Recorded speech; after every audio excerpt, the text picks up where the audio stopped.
안녕하세요. 주식주치입니다. 오늘은 분석한 종목들 중간 점검을 진행해 보겠습니다. 해당 영상은 3월 20일 일요일을 기준으로 만들어졌습니다. 지금까지 총 6개의 종목을 분석해 보았습니다.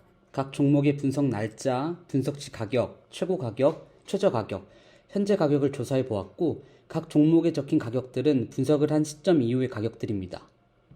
개인적으로는 분석 이후 가격이 얼마나 올랐는지보다는 분석 후 가격이 얼마나 떨어졌는지를 중요시 여기는 편입니다.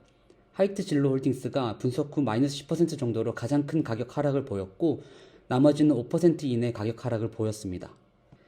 하이트 진로 홀딩스부터 살펴보겠습니다. 1월 6일 분석을 진행하였고 차트에 1월 6일을 표시해 보았습니다. 2월 초반 최저점 11,000원을 찍고 반등한 모습이고 2월부터 가격이 상승한 이유가 무엇일지를 살펴보겠습니다. 제가 분석 당시 정리한 하이트 진로 홀딩스의 장점 및 단점입니다. 지금 러시아, 우크라이나 전쟁으로 인해 곡물 가격이 상승하게 되었습니다. 분석 당시 고점을 찍은 원재료 가격이 하락한다면 이익 개선의 가능성을 이야기했었는데 상황이 더 나빠졌습니다. 그럼에도 불구하고 가격이 상승한 이유가 무엇일지 시청자 여러분들도 한번 생각해 봐 주십시오. 저는 두 가지 정도로 추측을 하고 있는데 첫 번째로는 원재료 가격 상승을 고려하더라도 주식이 저평가 구간이라는 점, 두 번째로는 이번 곡물 가격 상승으로 인한 주류의 가격 인상의 가능성으로 주가가 상승했지 않았나 싶습니다. 식품류의 특성상 한번 상승한 제품 가격은 하락하는 경우가 거의 드뭅니다. 그렇기에 이번 사태로 주류 가격 상승 후 곡물 가격이 정상화된다면 큰 이익 상승을 기대해 볼 수 있다고 생각됩니다. 다양한 의견 댓글 부탁드립니다. 두 번째로 분석한 종목은 DHP 코리아입니다. 1월 12일을 기준으로 분석을 했고 종목 차트에서 1월 12일을 빨간 네모로 표시해 두었습니다. 분석 당시 정리한 DHP 코리아의 장점 및 단점입니다. 약가 인하라는 악재가 반영된 이후 점점 회복하는 모습을 보여준다고 생각됩니다. 농내장 저만제 유럽 수출이 매출로 찍히게 된다면 더 좋은 모습을 보여주지 않을까 생각됩니다. 세 번째로는 분석한 삼진제약입니다.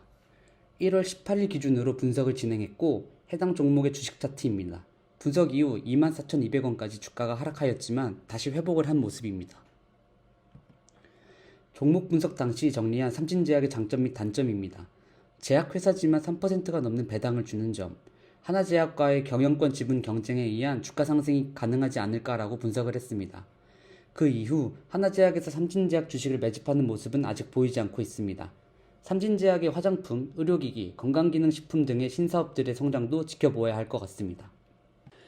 1월 27일에 분석한 에코마케팅입니다. 운이 좋게도 분석한 날이 거의 최저점이었습니다.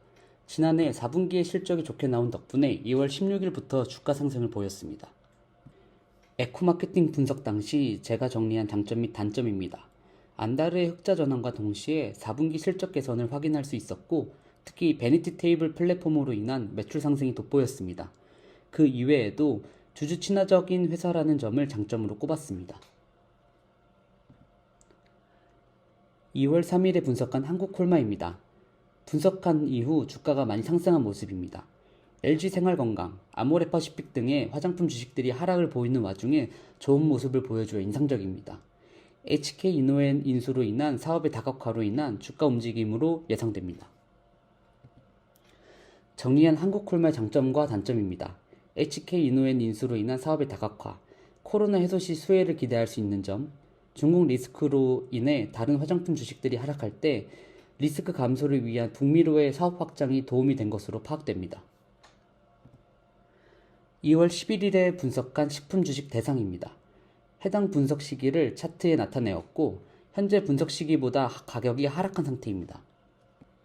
분석한 뒤 러시아, 우크라이나의 전쟁이 발생하였고 이로 인해 러시아의 매출이 잡히는 여러 식품 기업들의 주가가 많이 하락했습니다. 전쟁이 어떻게 진행될지, 곡물 가격 등이 어떻게 진행될지 예상하기는 어렵지만 3%의 배당을 주는 회사이니만큼 분할 매수로 접근하여 지켜보는 방법이 좋지 않을까 생각됩니다. 아무래도 한동안은 원재료 가격의 상승으로 인해 주가가 하락하는 모습을 보이지 않을까 예상됩니다. 언제나 그렇듯 주식의 바닥을 잡는 건 불가능하다고 생각됩니다. 가격이 하락하더라도 매수를 할 수 있을 만큼 종목 공부가 필요한 시기라고 생각됩니다. 2월 15일에 분석한 메일유업입니다. 분석한 이후 주가가 하락한 모습입니다.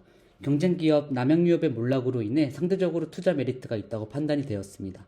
하지만 가격 하락을 보였고 개인적으로 분석해본 의견으로는 성장을 보이고 있는 사업체인 셀렉스 부문의 물적 분할로 인해 셀렉스로 잡히는 매출만큼 주가가 하락하지 않았을까 생각됩니다. 종목 분석 당시 정리한 장점 및 단점입니다. 곡물 가격 상승으로 인한 젖소들의 사료 가격 상승이 주가 하락의 원인으로 생각될 수 있고 또한 성장을 보이던 셀렉스 사업부의 물적 분할 또한 단점으로 꼽을 수 있겠습니다. 또한 중국과의 무역 관계의 리스크도 고려해 보아야 한다고 생각됩니다. 이상으로 종목 분석 중간 점검을 마치도록 하겠습니다. 지난 한 달간 개인적인 사정으로 주식 분석을 하지 못했는데 이번 주부터 다시 종목 분석을 재개해 보겠습니다. 코로나가 정말 심해지고 있고 제 주변에서도 코로나 확진으로 고생하는 사람들이 늘어나고 있습니다. 다들 건강 조심하세요. 또 러시아와 우크라이나 전쟁으로 인한 주식 하락으로 마음고생하시는 분들도 많을 것이라 생각됩니다. 이런 시기일수록 보유한 종목을 조금 더 분석해 보시고 좋은 종목을 싸게 살 수 있는 기회라고 생각해 보시면 어떨까 생각해 봅니다. 그럼 다음 종목 분석 영상으로 찾아뵙겠습니다. 시청해 주셔서 감사합니다. 좋아요, 구독, 알람 설정까지 해주시면 정말 감사드리겠습니다.